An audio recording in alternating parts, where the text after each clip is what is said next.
Bonsoir à toutes et à tous, heureux de vous retrouver pour la tranche info en direct sur votre antenne Canal 10 Télévision avec au programme de cette soirée Info 10, le journal local et régional qui sera suivi du Focus et nous sommes jeudi et le jeudi nous parlons anthropologie noire avec News Serekalala Omotunde. Ce sera donc après la coupure pub de 19, mais pour l'instant place au JT.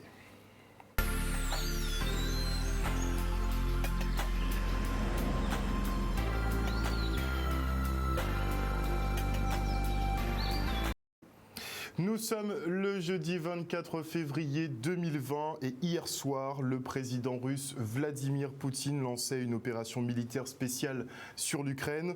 En quelques heures à peine, plusieurs bâtiments stratégiques ont été ciblés par des tirs tactiques. Plus de 200 attaques qui ont occasionné la destruction de 74 installations militaires, dont plus d'une dizaine d'aérodromes. L'aéroport d'Antonov ou encore la centrale nucléaire de Tchernobyl sont passés sous contrôle russe. Plusieurs dizaines de morts sont déjà recensés à travers le pays. Côté ukrainien, l'armée ukrainienne, elle, fait état d'une cinquantaine de soldats russes abattus.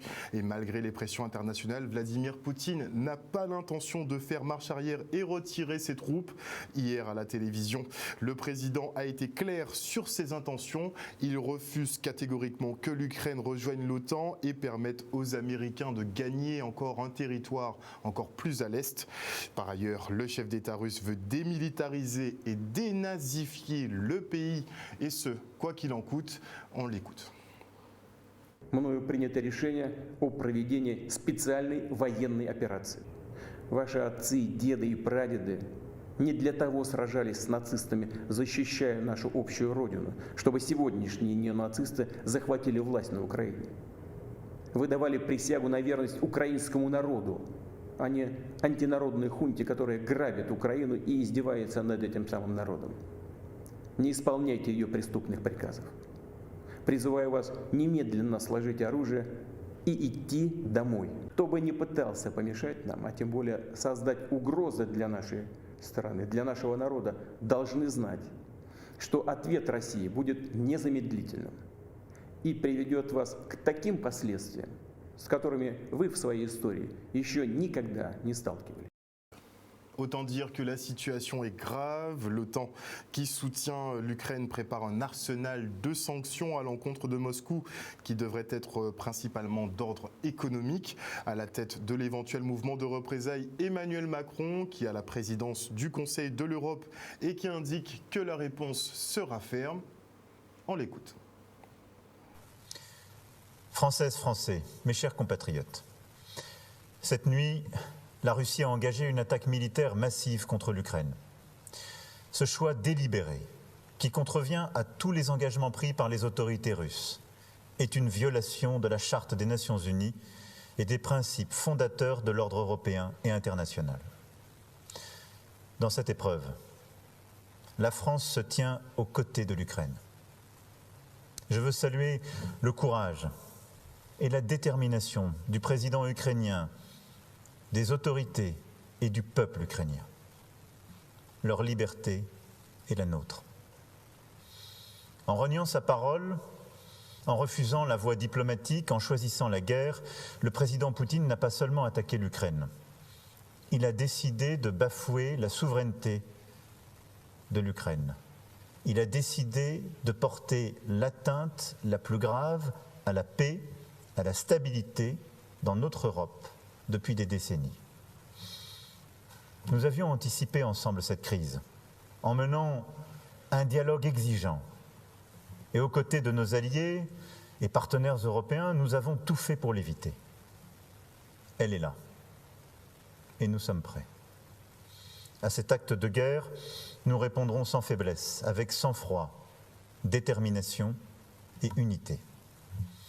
Nous prendrons des décisions lors du G7 cet après-midi, du Conseil européen qui se tiendra ce soir à Bruxelles et du sommet de l'OTAN qui se tiendra dans les prochaines heures. Nous demanderons à la Russie de rendre des comptes au Conseil de sécurité des Nations Unies et tâcherons de bâtir l'unité internationale. Les sanctions portées à la Russie seront à la hauteur de l'agression dont elle se rend coupable. Sur le plan militaire et économique, autant que dans le domaine de l'énergie, nous serons sans faiblesse. Nous appuierons l'Ukraine sans hésiter et nous prendrons toutes nos responsabilités pour protéger la souveraineté et la sécurité de nos alliés européens. Et comme un problème n'arrive jamais seul, la communauté internationale va devoir composer avec le désir de la Chine de se réunifier au niveau national. Elle souhaite donc récupérer Taïwan, c'est une très vieille volonté. Et visiblement, les travaux vont bon train pour y arriver, mais pas sûr que ça se passe tranquille. En tout cas, la Chine ne condamne pas la Russie, refuse de décrire l'opération militaire en cours comme une invasion et appelle à faire preuve de retenue. Beaucoup d'États semblent savoir que la problématique n'est pas aussi simple que des gentils contre des méchants ou une volonté de Vladimir Poutine d'aller en guerre. Moscou avait d'ailleurs demandé au ministère des Affaires étrangères françaises pourquoi il soutenait l'extension de l'OTAN vers l'Est qui va à l'encontre des accords internationaux, sachant que c'est le cœur de la problématique et non les ressources de l'Ukraine par exemple. Et dans tout ce tumulte, on n'oublie pas que la Nouvelle-Calédonie abroge l'obligation vaccinale votée en début septembre pour les secteurs sensibles et la population générale. Elle est supprimée quelques jours avant que les sanctions ne prennent effet pour le personnel de santé. Les élus et les associations opposées à la coercition d'État, effectivement, sont très heureux de cette décision. Une nouvelle qui ne passe pas au Pro-Vax, par contre, qui s'inquiète des contaminations à venir. Et voilà plus d'un mois maintenant que les postiers du Nord Grande Terre sont en grève, un mouvement qui pénalise les usagers qui ont du mal à réaliser leur démarche. On les écoute. La situation de la Poste, elle est très critique, surtout pour les personnes âgées et les personnes qui en ont bien besoin de leur facture et qui attendent leur facture, qui attendent leur colis. Bien souvent, l'électricité est coupée, le téléphone est coupé puisqu'on ne reçoit pas les factures à temps. Ceux qui attendent leur carte de retrait, tout ça est prise. Là, on ne peut pas l'avoir. Comment on peut faire? Alors je demande que le directeur fasse un frein avec les facteurs et que ça revienne normal. À 4 h du matin, ils sont déjà là. Vous voyez la dame qui va avec la robe à plusieurs couleurs? C'est où cette queue-là arrive. 4 h du matin. Et on n'a plus de distributeur. Le distributeur a été vandalisé. On n'a plus de distributeur. Et les personnes âgées ne peuvent pas voyager pour aller jusqu'à Monalo, Port-Louis, Zabine. Non, il faut qu'ils fassent quelque chose. C'est catastrophique pour les usagers de la Poste, ça veut dire les clients. Ce que je trouve déplorable, on vient, je sors de Port-Louis, j'ai la chance que j'ai une voiture, mais il y a ceux qui n'ont pas de voiture, qui viennent par ici, qui voient peut-être vers 9 h, 10 h, qu'il y a un pancarte qui dit aujourd'hui c'est fermé. Et lorsqu'on les a dit peut-être ce sera ouvert tel jour. Et le pire de tout ça, on n'a pas de courrier, on n'a pas de colis. Il y a des gens qui ont leur carte grise, code, les factures, tout ce qui s'ensuit et ils ne sont pas satisfaits. On demande qu'ils arrivent à une amélioration de la situation de tout le monde. C'est ça qu'on demande aujourd'hui. Parce que la grève, ça concerne que le patron avec ses employés. J'avais de courrier pour poster, j'étais obligée de donner à quelqu'un juste pour un moule, déposer un moule pour moi. Alors, vous voyez, c'est pas normal, on a une poste en face avec moi. Là, à 2 pas. Bon. Ça commence à nous prendre à la gorge. Un reportage signé Charlie Dagonia. Et afin de pallier aux coupures d'eau, les établissements scolaires bien souvent s'équipent en citernes. Et pour gérer au mieux la potabilité de cette eau, les agents communaux bénéficient maintenant de formation. Le reste en images. Le but de la formation, donc, c'est de former aux bonnes pratiques les différents agents techniques des communes qui ont des cuves de stockage d'eau potable sur les écoles afin de sécuriser l'alimentation de ces écoles en cas de coupure d'eau, donc de travaux, de conditions météorologiques qui puisse ne plus alimenter l'école en question. Donc ça passe par le nettoyage, vidange et désinfection de ces ouvrages, mais un suivi très régulier de la qualité d'eau qui sort de ces cuves pour être sûr qu'on a toujours une qualité d'eau potable vis-à-vis des enfants qui sont dans l'école. Durant cette formation, on a appris comment gérer le chlore, la potabilité de l'eau. Très important parce qu'il y a des choses qu'on ne connaissait pas déjà, vu qu'on est en fonction depuis le mois de septembre, pour la potabilité de l'eau. Le stockage d'eau potable n'est pas forcément une pratique très courante. Dans les conditions où nous sommes en Guadeloupe, c'est quelque chose qui semble assez intéressant et plus pertinent pour pouvoir répondre à ces problématiques de coupures qui peuvent être régulières et qui peuvent limiter l'ouverture des écoles par rapport à la présence des enfants. Donc c'est un bon moyen de trouver une solution assez simple, mais qui va demander une compétence en termes de validation de qualité d'eau, donc de suivi de cette qualité, pour, comme je le disais tout à l'heure, être sûr qu'on a bien une eau potable en permanence au robinet. Techniquement, nous avons besoin des techniciens formés, des techniciens de la ville formés pour nous permettre d'assurer cela, d'où cette formation qui est mise en place pour permettre à ces techniciens de la ville, mais les techniciens de nos communes, de nos collègues également, qui pourront assurer cette continuité de la distribution de l'eau au sein des écoles, malgré les coupures qu'il pourrait y avoir sur les réseaux, en tout cas pendant le temps pédagogique. C'est pour ça qu'il y a besoin de faire une formation où on va vraiment utiliser des kits d'analyse, valider l'utilisation de ces kits pour être certain que tout le monde maîtrise les gestes par rapport à cette validation de respect des consignes de chlore que l'on veut dans cette eau. Et on part pour la présentation des futurs aménagements de Barboteau à Petit-Bourg. Afin d'améliorer la sécurité et le confort des usagers et des commerçants de la zone, la municipalité réalisera des trottoirs et des places de stationnement. On vous dit un no parking, no cash. Un chantier de 4 mois qui devrait débuter le 15 mars prochain. Le reportage. Il s'agit pour nous, après avoir observé les situations dangereuses, le manque de confort des usagers de la route, à la fois les autoroutiers mais aussi les piétons, tous les usagers étaient dans cette attente d'une amélioration de l'aménagement des trottoirs et aussi la possibilité d'offrir plus de places de stationnement afin d'accueillir les personnes qui viennent d'ailleurs et qui sont effectivement la clientèle des différents commerçants que nous avons au rond-point de Barboteau, des clients que nous avons dans le restaurant qui est à 200 mètres et puis de la station d'essence et puis des 12 autres commerces. On est dans un secteur qui est rural mais un secteur dense, un lieu de vie, un bassin de vie qui est occupé par de nombreuses habitations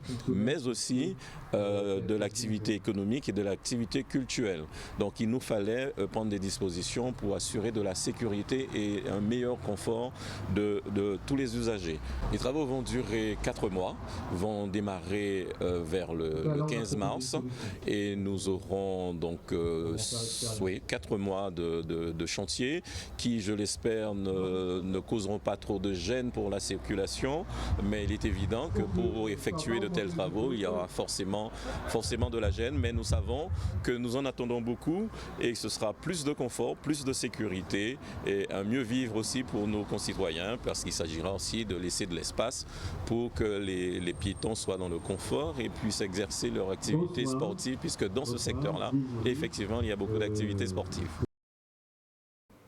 Et notez en bref que le verdict dans l'affaire d'Alain Cellini, vous savez cet homme qui a été exécuté par une de ses locatrices, eh bien le verdict est tombé et Florence Jérémy, donc qui est la tête pensante, la manipulatrice diabolique, elle est condamnée à 27 ans de réclusion criminelle assortie d'un suivi social judiciaire pendant 5 ans. Elle est presque près des peines à perpétuité.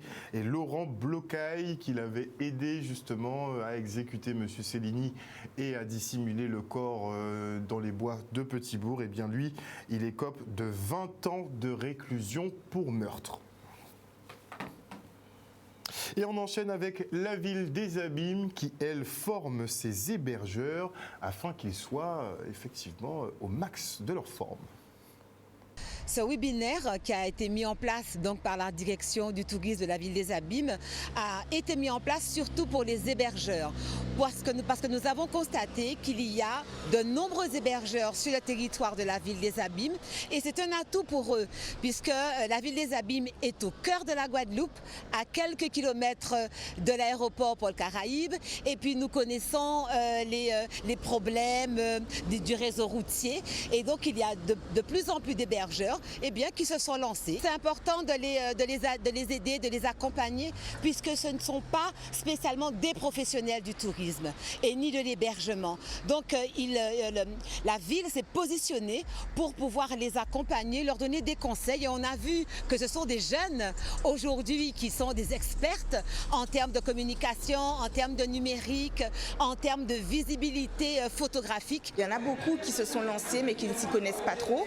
Donc moi en tant que consultante, je suis là pour aider, pour conseiller et mettre en avant effectivement des hébergements qui sont parfois très intéressants mais qui ne sont pas connus, qui ne sont pas assez mis en valeur. Aujourd'hui, je suis venue expliquer aux hébergeurs touristiques de la ville des Abîmes et de la Guadeloupe comment utiliser les réseaux sociaux pour valoriser leur hébergement touristique. Depuis le cabinet consulting jusqu'à la création et l'ouverture, on ne peut pas, même si on a autant d'exercices que j'ai dans le monde du tourisme, on a besoin parce que il faut, si on veut que tout soit légal, bien, au top et de haute qualité, c'est une nécessité d'être accompagné par les mairies, par l'aglo, communauté d'aglo, par les banques, les cabinets comptables, la région. Enfin, on a besoin de toutes ces institutions avec son projet, parce qu'il faut venir avec son projet. C'est important d'accompagner les personnes qui ne sont pas habituées aux réseaux sociaux, puisque c'est un outil qui est de plus en plus connu, mais qui parfois est mal utilisé ou est sous-estimé. Et c'est vraiment important d'avoir des professionnels qui permettent d'avoir des contenus de qualité, mais aussi d'avoir un suivi, une analyse au niveau des statistiques, pour pouvoir profiter au maximum de ces outils qui sont vraiment puissants et qui nous connectent avec le monde entier. Ça m'a permis en fait de mettre mes compétences et mes connaissances à profit des abîmiens et aussi des personnes qui étaient connectées. Donc ça m'a permis surtout de leur donner des clés, des outils afin de pouvoir optimiser leur business dans le domaine du tourisme. Et on enchaîne avec cette exposition carnavalesque qui a cours au pavillon de la ville de Pointe-à-Pitre. Oui, Cap Excellence est totalement impliqué dans cette expo, ainsi que la ville de Pointe-à-Pitre, bien évidemment.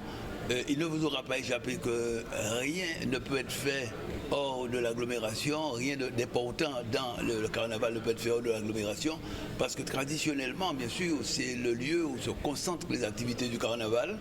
Alors, depuis 2 ans, nous en sommes privés, à raison de la crise sanitaire.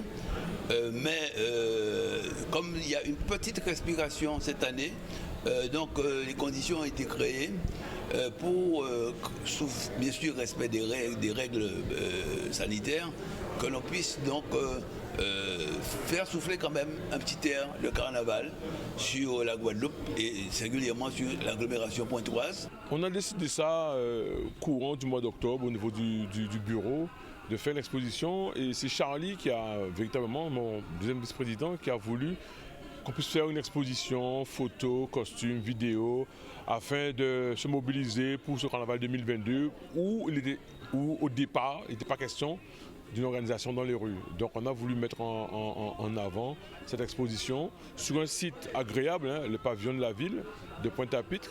Et à partir de cela, on s'est dit pourquoi pas tenter le coup et de carrément alerter les groupes de carnaval, leur demander des costumes, leur demander des vidéos, des images, afin de mettre en valeur une exposition sur ce carnaval de Guadeloupe et surtout du carnaval passé. Les spectateurs ont le temps de savoir que les déboulés, les défilés, les parades, Or, ils ne savent pas qu'en amont, il y a un travail considérable qui est fait pour justement créer pour les costumes, pour fabriquer les fouets.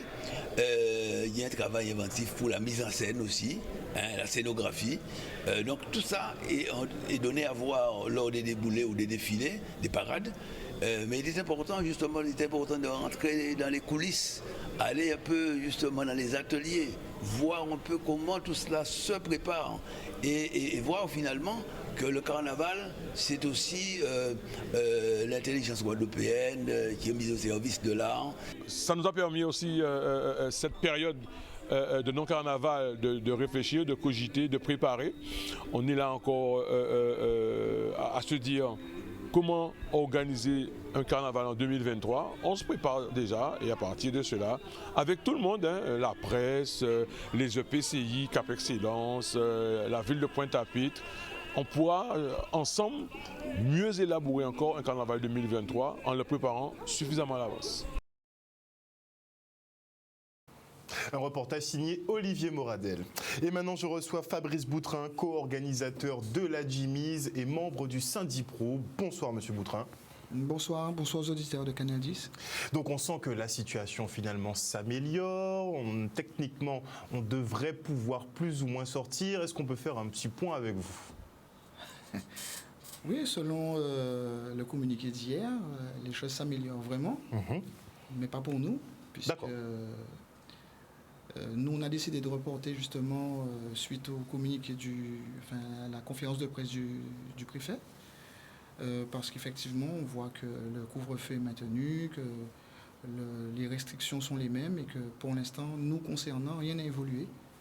Donc on s'est vu obligé de revoir notre copie, malgré le fait que ça se distende un peu plus au niveau de l'hôpital et puis que les chiffres baissent. Apparemment, c'est pas assez. D'accord. Donc on a décidé de reporter. Donc Quaxicolor était prévu? Donc Quaxicolor était prévu vendredi soir.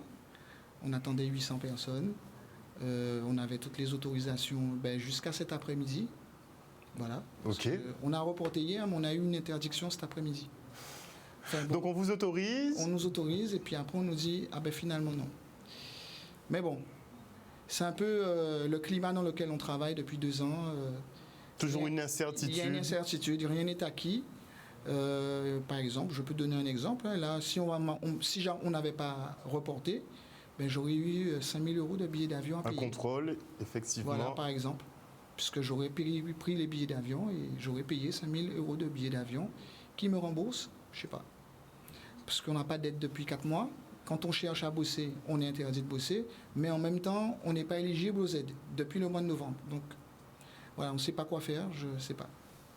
On n'a pas de solution, on n'a pas de perspective. Moi, je ne suis pas un voleur, je suis pas... Voilà, j'essaie de travailler dans la légalité. J'ai une famille à nourrir. Mais pourquoi la préfecture n'arrive pas à prendre une décision claire? On sait que la situation s'améliore, le carnaval est autorisé, la plupart des manifestations reviennent. Pourquoi autoriser puis interdire en 24 heures à peine? La raison sur le communiqué, sur le document qu'on a reçu, c'était que les mesures sanitaires actuelles ne permettaient pas d'assurer un concert de 800 personnes dans cette salle. Or, c'est une salle qui a une commission de sécurité pouvant accueillir 1600 personnes. On a fait une demi-jauge exprès pour respecter la loi. D'accord. On avait prévu de finir à 22h alors qu'on aurait pu finir à 23h. Et apparemment, il y a aussi pour l'ordre qu'on aurait pu faire atteinte à l'ordre public. Avec un concert de Quaxicolor? Ah oui, peut-être qu'on aurait empêché à d'autres personnes, effectivement, avec le flux de voitures qu'on aurait peut-être créé un embouteillage et empêché aux gens de rentrer avant 23h chez eux.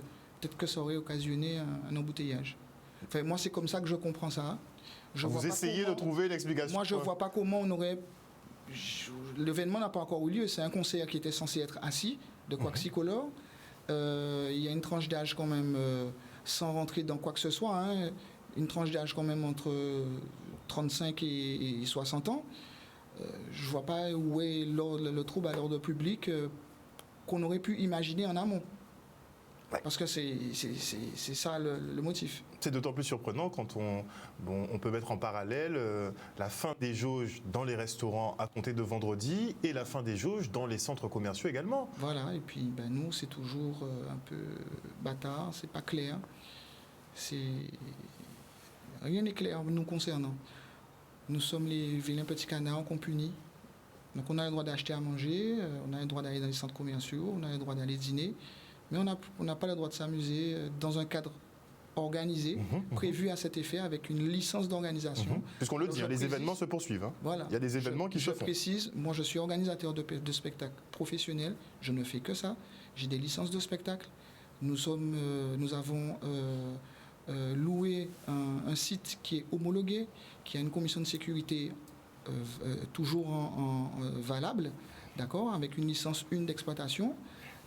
Nous avons remis un dossier à la mairie qui a relayé un dossier complet avec tous nos documents, qui a relayé le dossier au bureau, au BSI, donc à la préfecture. Notre déclaration a été déclarée bien 3 semaines avant, 1 mois avant. On a fait des courriers, on a demandé un arrêté de circulation justement devant entre Kiabi et le fournil de Jimmy, justement pour avoir une zone totalement piétonne, pour qu'il n'y ait pas d'attroupement, pour que les gens puissent avoir un sas de sécurité. On a tout fait pour pouvoir accueillir les gens. On allait accueillir les gens avec un barnum pour faire des tests antigéniques pour ceux qui n'ont pas de passe sanitaire pour l'instant. Tout était prévu pour recevoir les gens en bonne et due forme. Même avec passe sanitaire. Même avec tout le protocole qu'ils ont validé. Leur propre protocole, ça ne passait pas. Ça ne passe pas. D'accord. Voilà. Donc pas d'événement. Pas d'événement. Donc dans ces prochains jours. Nous avons décidé de reporter. Et donc on va communiquer. Normalement, on a une séance de travail demain après-midi avec les services de la préfecture.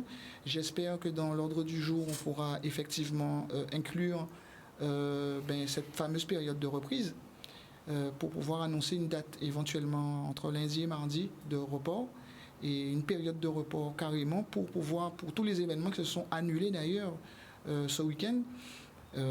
Pourquoi ne pas demander une date fixe pour la reprise des activités? Au national, bon, c'est déjà open bar, quoi. Partout dans le monde, ça commence à bouger. Pourquoi ne pas demander une date fixe? C'est ce qu'on va demander demain. D'accord. Donc, on a une séance de travail demain après-midi. Donc, on espère des services de la préfecture, de monsieur le préfet et de toute son équipe, qui puissent nous donner une période de reprise, une date, et pour qu'on puisse justement préparer nos calendriers et recommencer à travailler. Voilà. Sans déprogrammation au dernier moment. Exactement. À 24 heures. À 24 heures d'un événement de 800 personnes. Il y a 1 mois. Votre situation est compliquée.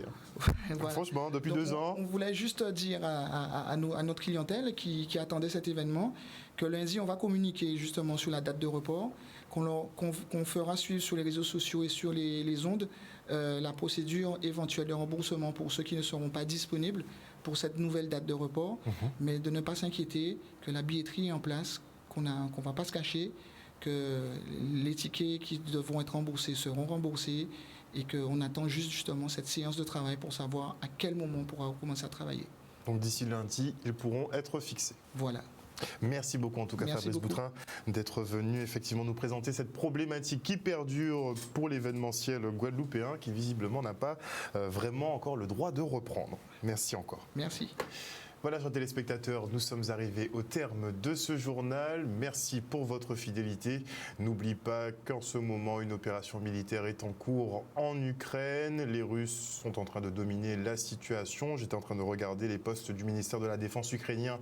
Il reste optimiste, mais la situation se complique.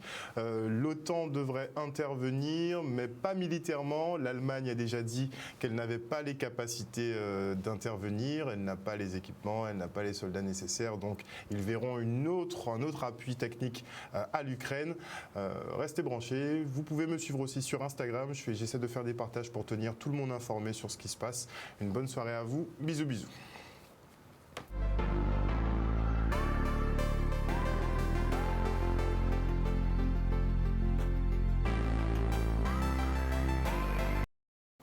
À venir dans la tranche info, le focus. On se laisse pour une page de publicité. Désolé, j'étais pas sur le live, mais je dis bonjour et coucou à tous les internautes et ceux qui nous suivent sur l'antenne de Canal 10 Télévision. A tout de suite.